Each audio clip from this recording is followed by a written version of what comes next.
कराची में heavy traffic ने 2 police एहलकारों की जान ले ली। सुपर हाईवे पर गडाब टाउन के करीब तेज रफ्तार डंपर ने सड़क किनारे खड़ी पुलिस वैन को रौंद डाला। वैन में सवार दोनों एहलकार मौके पर ही दम तोड़ गए। रेस्क्यू हुकाम के मुताबिक हादसा तेज रफ्तारी के बाइस पेश आया। तेज रफ्तार डंपर नूरियाबाद से कराची आ रहा था।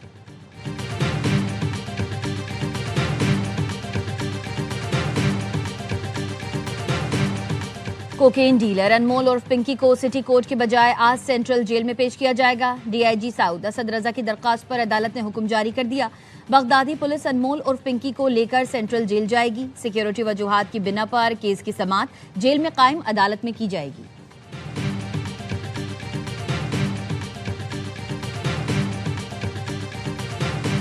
कोकेन डीलर अनमोल और पिंकी की जान को खतरा। बगदादी थाने के लॉकअप और बाहर सिक्योरिटी मुकम्मल high alert. 1 SP, 2 SDPO, 3 SHO समेत 40 एहलकार तैनात। हर लम्हा सीसीटीवी मॉनिटरिंग। लॉकअप के अतराफ छतों पर भी स्नाइपर्स तैनात कर दिए गए। पिंकी को खाना भी मुकम्मल चेकिंग के बाद फराहम किया जा रहा है।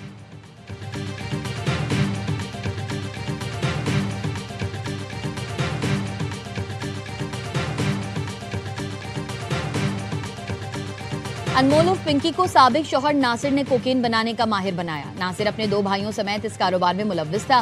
पुलिस ने मजीद तफसीलात जमा कर ली। दोनों मियां बीवी लाहौर और कराची समेत पूरे पाकिस्तान में कोकेन सप्लाई करते थे। अनमोल पिंकी ने साबिक इंस्पेक्टर राना अकरम के कहने पर नासिर से तलाक ली।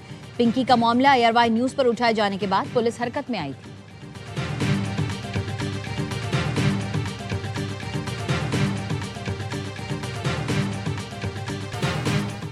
ईरान को फौरी कदम उठाना होगा वरना उनके पास कुछ नहीं बचेगा। ईरान के लिए वक्त तेजी से खत्म हो रहा है।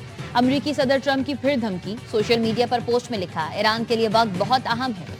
ईरानी फौज ने सदर ट्रंप की धमकियों को बेमानी करार दे दिया। मुसल्लह फौज के तर्जुमान ने वाज़ेह कर दिया, अमेरिका को किसी भी नई जहरियत पर तबाहकुन जवाब मिलेगा। वजारत खारजा के तर्जुमान इस्माइल बकाई कहते हैं, ये इनका पुराना तरीका है कि पहले खुद बहरान पैदा करो और फिर अमन की बहाली का नाम लेकर हमले करो।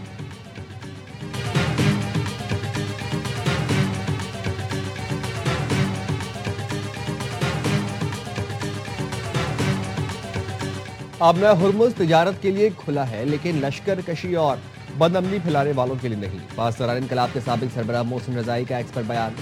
कहा, एक वक्त अमेरिका ने सोवियत यूनियन के खिलाफ खित्ते में बहरी बेड़े भेजे थे।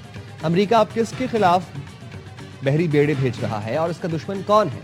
हम खित्ते के तमाम ममालिक के साथ दोस्ताना और बरादराना ताल्लुकात के ख्वाहां हैं। अमेरिका खित्ते के दूसरे ममालिक को ईरान से डराने के एजेंडे पर गामजन है। ट्रंप के मुताबिक चीनी सदर ने कहा है कि हम भी ये चाहते हैं कि ईरान एटम बम न बनाए। मैं पूछता हूं कि ईरान ने कब कहा है कि हम एटम बम बनाना चाहते हैं? अमेरिका और इसराइल के अलावा और कौन है जो कहता है कि ईरान एटम बम बनाना चाहता है?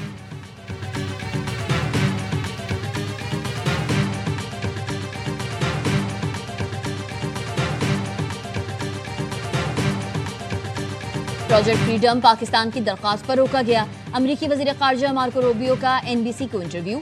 बोले, पाकिस्तान ने कहा प्रोजेक्ट फ्रीडम रोकने से मुआहदा मुमकिन है। सिफारतकारी को मौका देने के लिए प्रोजेक्ट फ्रीडम बंद किया। सदर ट्रंप सिफारतकारी को तरजीह देते हैं।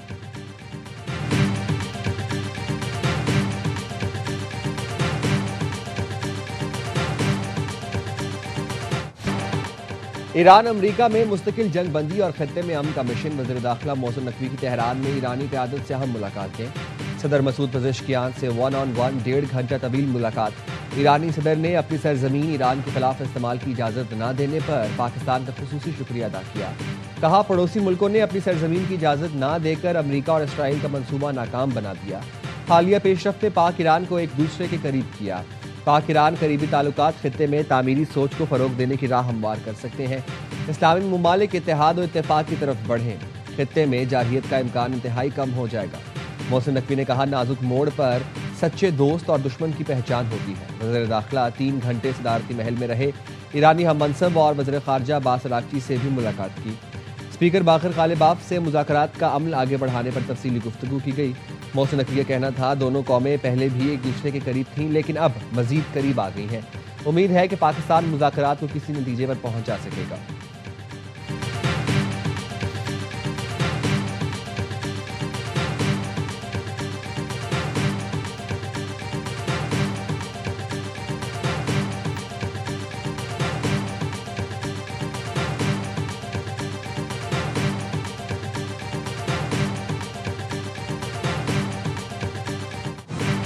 अमेरिका ने दहशतगर्दी के खिलाफ कोशिशों में पाकिस्तान को कलीदी शराकतदार करार दे दिया। सरबराह अमरीकी Central Command Admiral Brett Cooper ने सेनेट कमेटी को ब्रीफिंग में कहा, पाकिस्तान इंसदादे दहशतगर्दी का काबिल एतमाद शराकतदार और दाइश के खिलाफ कलीदी हैसियत रखता है। इस्लामाबाद के साथ मजबूत फौजी शराकतदारी से दहशतगर्दों के खिलाफ ठोस नताइज हासिल हुए। दहशतगर्दों की मौजूदगी के बायस अफगानिस्तान अमरीकी निगरानी की फहरिस्त में पहले नंबर पर बरकरार है।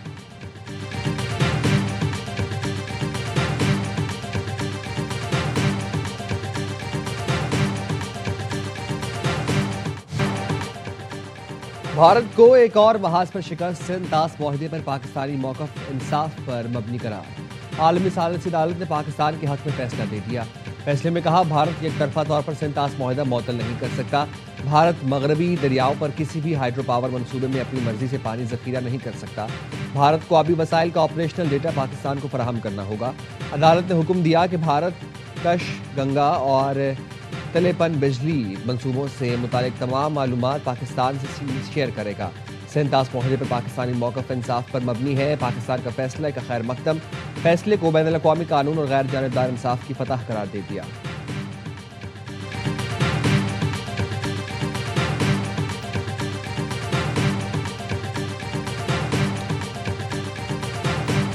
ईद उल अज़हा 27 मई 2026 बरोज़ बुध को इंशाअल्लाह होगी। अल्लाह ताला हमारे इस माह ज़ुल हज्जा के इजलास को, ऐलान को अपनी बारगाह में कबूल, मंजूर और मकबूल फरमाए। ज़िलहज का चांद नजर आ गया। पाकिस्तान और सऊदी अरब में ईद उल अज़हा एक साथ बुध 27 मई को मनाई जाएगी। कराची में इजलास के दौरान मरकजी रोयत हिलाल कमेटी के चेयरमैन मौलाना अब्दुल कबीर आज़ाद ने चांद की रोयत का ऐलान किया। बताया, मुख्तलिफ मकामात से ज़िलहज का चांद नजर आने की शहादतें मिली हैं। सऊदी अरब में भी ज़िलहज का चांद नजर आ गया। मनासिक हज का आगाज पीर 25 मई को होगा। हज का अहम तरीन रुकन वकूफ़ अरफा 26 मई को अदा किया जाएगा। Iran, Afghanistan, Türkiye, Malaysia, Indonesia में भी ईद 27 मई को होगी। ब्रुनाई में चांद नजर नहीं आया। ईद कुर्बान 28 मई को होगी।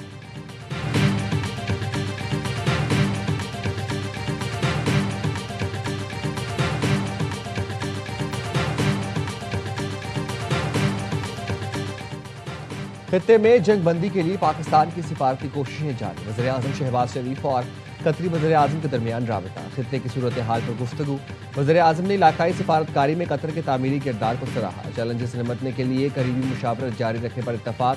नायब वज़ीर-ए-आज़म इसहाक डार और मिस्री वज़ीर ख़ारजा की ईरान अमरीका जंगबंदी पर बातचीत। मिस्र के वज़ीर ख़ारजा की पॉलिसी पाकिस्तान की अमन इस्तेहकाम के लिए कोशिशों की तारीफ। रहनुमा की इलाकाई मुशावरती फोरम पर भी गुफ्तगू। ईरानी वज़ीर ख़ारजा का कतरी हम मनसब से राबता। खित्ते की सूरत हाल और अपने हुर्मुज़ से मुतालिक उमूर पर बातचीत।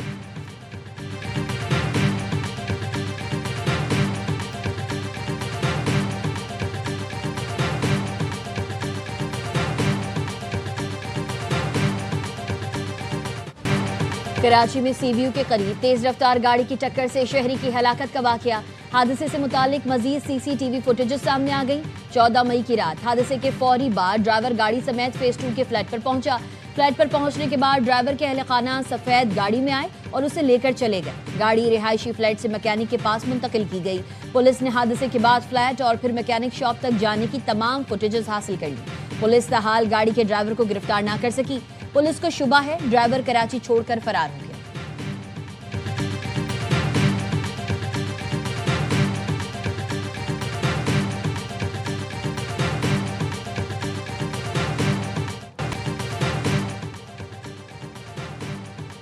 कारकर्दगी में तसलसल, स्किल्स में निखार लाने का मिशन।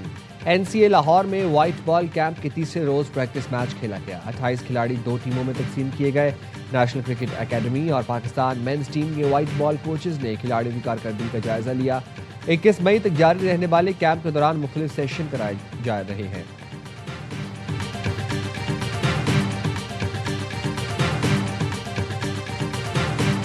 और पेशावर में चैंपियंस क्रिकेट लीग की तैयारियां जोरों शोर से जारी। गवर्नर केपी ने इस्लामाबाद में केसीएल हेड ऑफिस का इफ्तिताह कर दिया। फैसल करीम कुंडी ने लीग को नौजवानों के लिए बड़ा प्लेटफॉर्म करार दे दिया।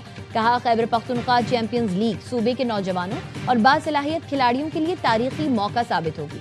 तकरीब में साबिक क्रिकेटर यासिर शाह और यासिर हमीद समेत सियासी, समाजी और कारोबारी शख्सियात की शिरकत। मार्का केपी चैंपियंस लीग 14 से 23 अगस्त तक पेशावर में मुनक्किद होगी।